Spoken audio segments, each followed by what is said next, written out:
Сайн байна уу? Эрхэм мөндөд итгэгч ах トゥ өнөрт. Та бүхэндээ яг энэ цаг мөчийн мэндийг төвшүүлж байна.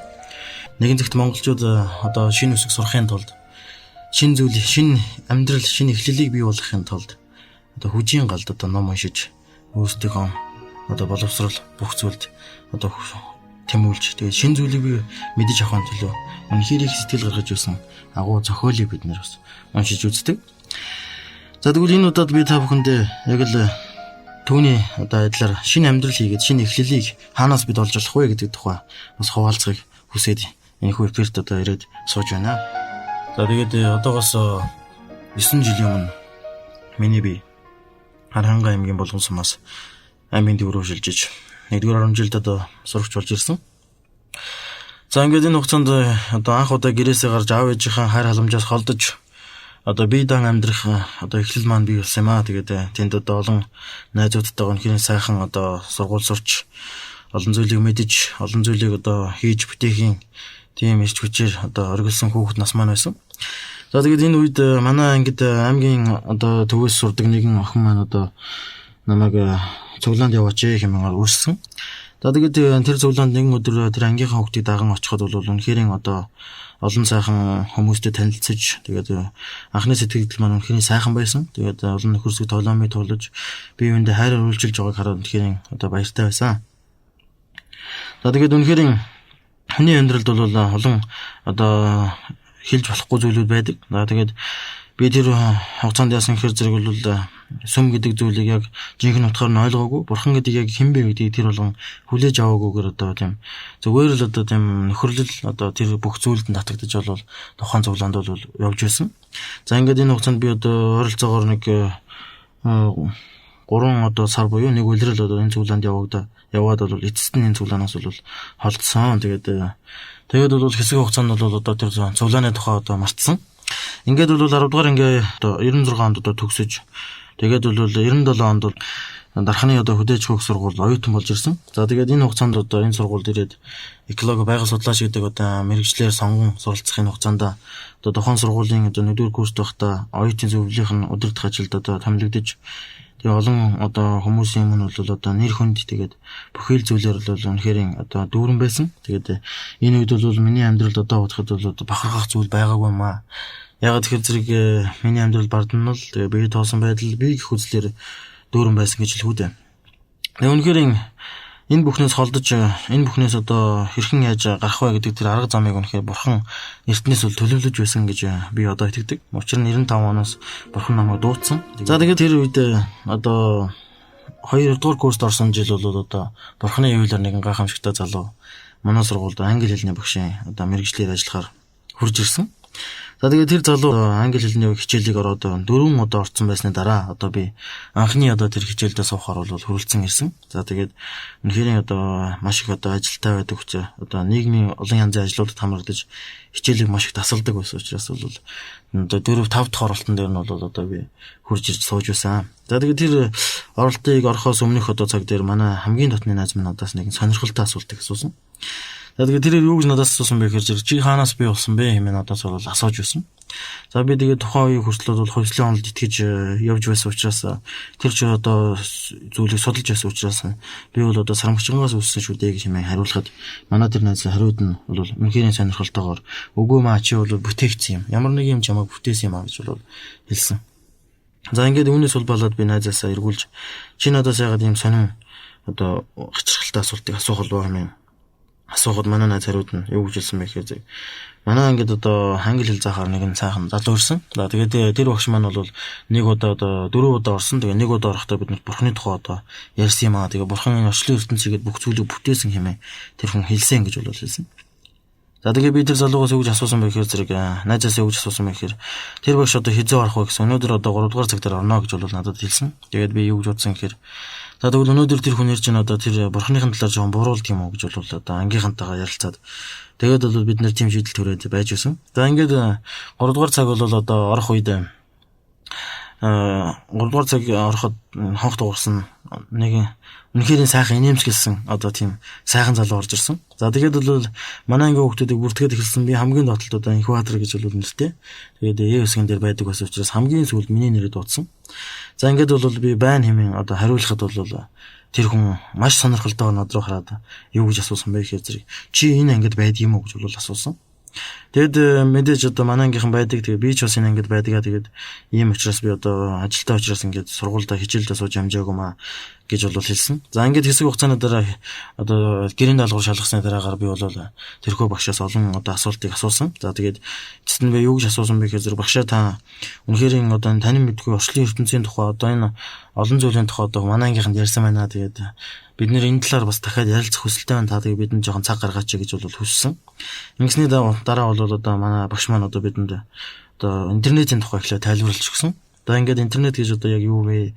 Одоо ямар одоо механизм, ямар одоо зүйлээр яаж одоо мэдээлэл дамжиж ирдэг вэ гэдэг тухай яриад эцэст нь бол орчлын ертөнцийн тухай, од гарагсын тухай, тэгээд сүүлдээ бол бурхны тухай ярьж эхэлсэн.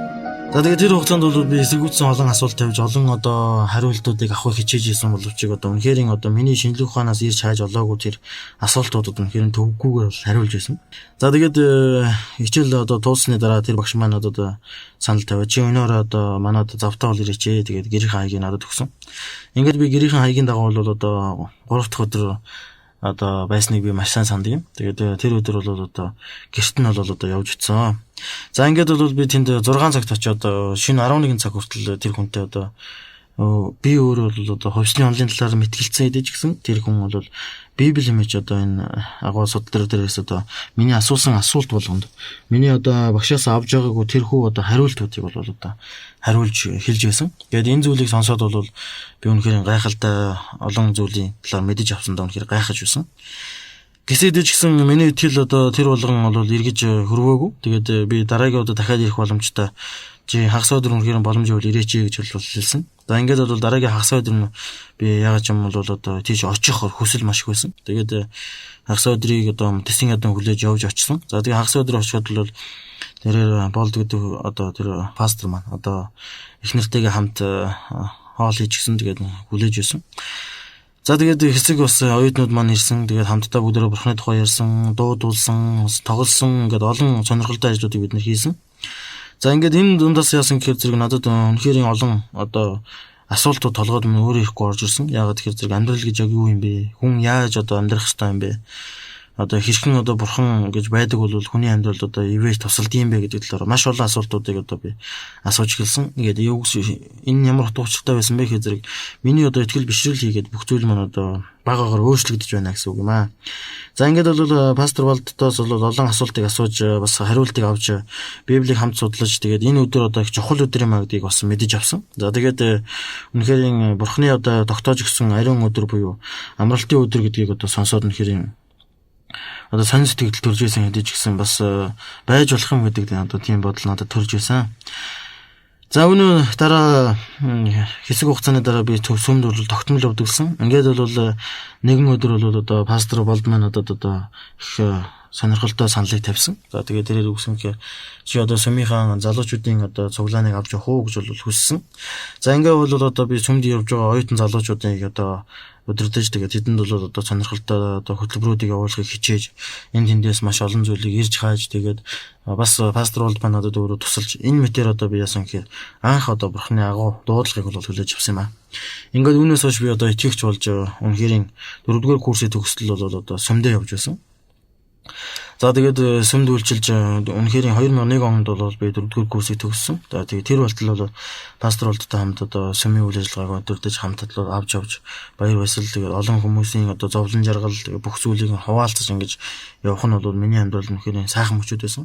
За ингээд бол 2001 онд одоо хавар төгсөхдөө би одоо их нэртэйгээ хамт одоо хоёулаа амьдэрдэг байсан. За тэгээд хоёулаа хамт сүмд явдаг байсан. За тэгээд төгсөх одоо хавар бол эхнэр маань одоо жирэмсэн. За тэгээд би одоо төгсөөд хаана ажиллах вэ, юу хийх вэ гэдэг бол одоо миний хувьд бас тийм тодорхой биш. За тэгээд надад одоо 3 сонголт байсан. За тэгээд нэг нь бол одоо хөдөөж бүх сургуульд багшааруулдаг. За хоёр дахь сонголт нь бол одоо биологийн хүрээлэнд одоо эрдэм шинжилгээний ажилтнаар ажиллаач гэсэн одоо тийм туслах ажилтнаар ажиллах сонголт. Гурав дахь нь бол пастор болдгийг хүжилж байсан гэхэд чи сүмээ жааш нь одоо авч явж чадах уу, одоо сүмээ ахлагч хийж чадах уу гэсэн юм 3 сонголтууд надад ирж байсан. За тэгээд түүний одоо 2 нь бол одоо цалинтай. За харин 3 дахь сонголт маань бол ямар нэгэн цалин хөлс, ямар нэгэн одоо амьдралын баталгаа тэр зүйлийг бол амлаагүй тийм сонголт байсан юм аа.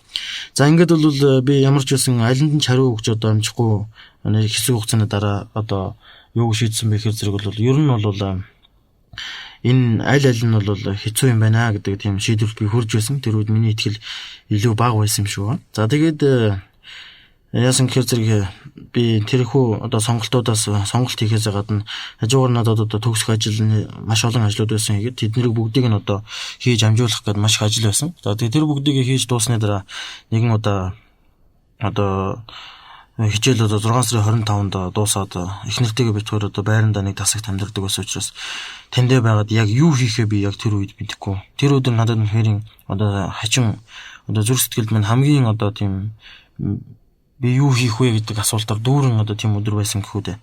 Яагаад тэгэхээр зэрэг би тэр өдөр хөдөөж хөх сургуулийг төгсөөд диплом авчихсан. За тэгээд одоо диплом авснаас маргаашнаас эхлээд яг юу хийх үү, хаана амьдрах уу, яаж одоо ажил хийх үү гэдэг асуудлууд дээрэс нь одоо би их нэртэй болсон одоо удахгүй хүүхэд маань төрнө гэдэг маш олон асуултууд миний толгойд бол эргэлдэж байсан.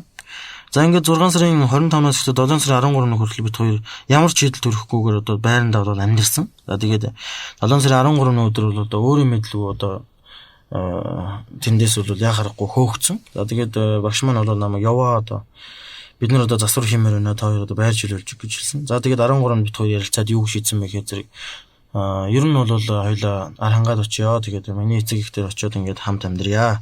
Тэгээд тэндээс явандаа ажил олдох байхаа гэсэн тийм шийдэл төрж байлаа. За тэгээд тэр хүртэл бол бид хоёр итгэлийнхаа хэмжээнд бол залбирч байсан. За ингээд бол 13-ны өдөр хоёлаа юмаа бэлдээд яг явах болтол орой яг 11 цагаас одоо вагонд суугаад явна гэж бол бодож байтал гинт бол утас дуурсан. За тэгээд тэр утас дуураад яасан гэхээр зэрэг бол жижигэр яриа гэж байна гэж хэлсэн. За тэгээд утас руу автал бол манай одоо хадам ах маань бид нэр одоо гэр бүлээрээ хөдөө амрах гэсэн юм аа. Тэгээд та хоёр манай гэрийг одоо захиад өгөөч гэмээр хүсэл тавьсан.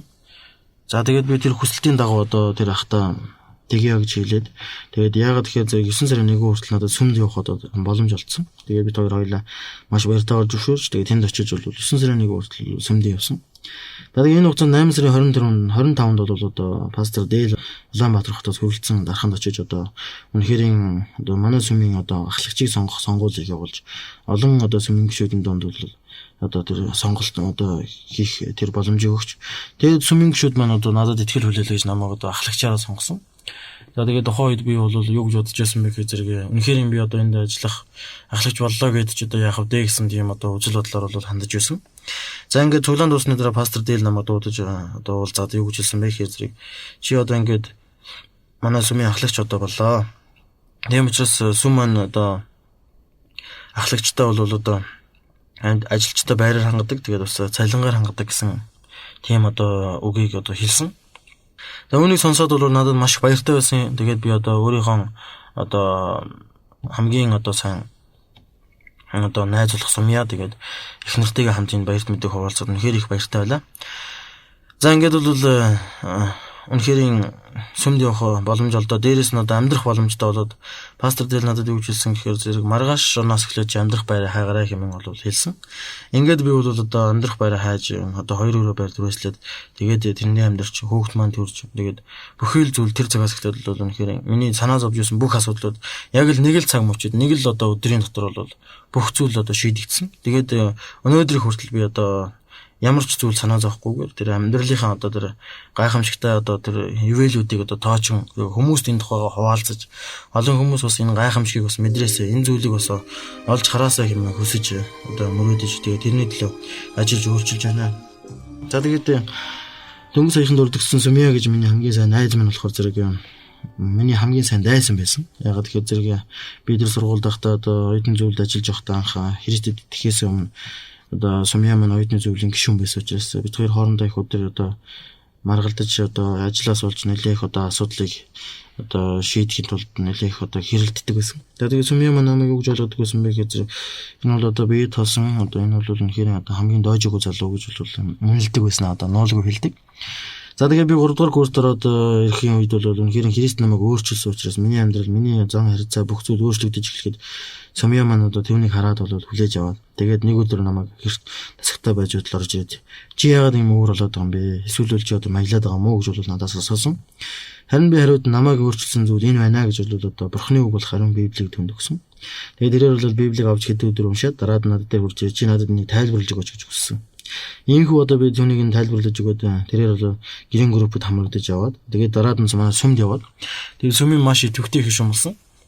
За ингээд сүмийн идэвхтэй гишүүн маань явсаар байгаад бол өнөөдөр анхны мишнерийн сургалтанд надтай хамт одоо мөр зэрэгсэн суралцаад үнэхээр одоо Бурхны үгийг түгээгч мишнер болж Хөвсгөл аймаг руу үлзий гэж мишнертэй хамт бол илгээгдэж тэгээд тэндээ сүм үс гэж үнэхээр олон гайхамшигтай Бурхны ажлуудыг одоо хүмүүст гэрчлэл болж хийж ингэж ирснийг нь үзэхэд үнэхээр гайхамшигтай сайхан байдаг юм аа.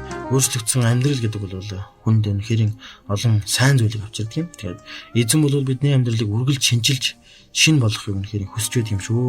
Тэгээд өнөөдөр бид миний та бүхэнд хэлэх зүйл маань миний амьдрал бол тэр чигээрээ эзний төлөвлөгөө байсан. Тэгээд бүхий л цаг үед бүхий л одоо игзэгтэй мөч бүхэнд бурхан одоо надад үнэхээр өөрийнхөө ивэлийг үзүүлж байсан.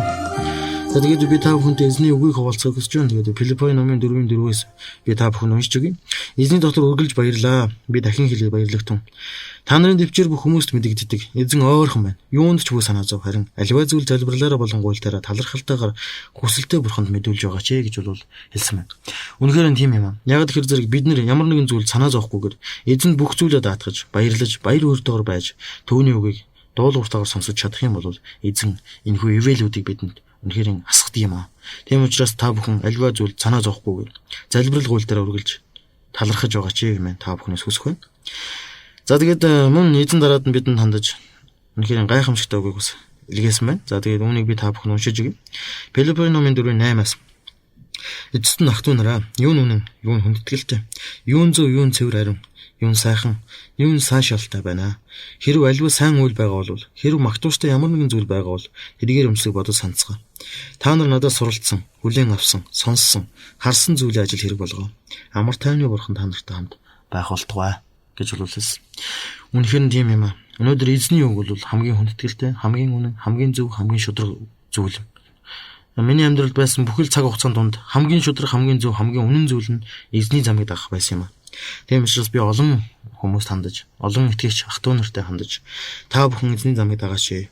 Учир нь тэрээр бид бүхнийг сонгосон юм шүү гэж бол хэлмээр.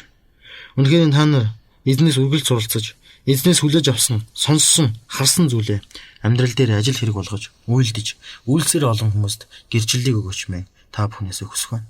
Тэгээ анхаарал тавьж сонссон та бүхэнд үнэхээр их баяртай. Тэгээд та бүхний минь амьдралд Бурхны ивэл дүүрэн байж, үргэлж та бүхэн Бурхны ивэлээр үргэлж бүх зүйл нь тань Бурхны ивэлээр одоо гайхамшигтайгаар эвэгдэх болдог.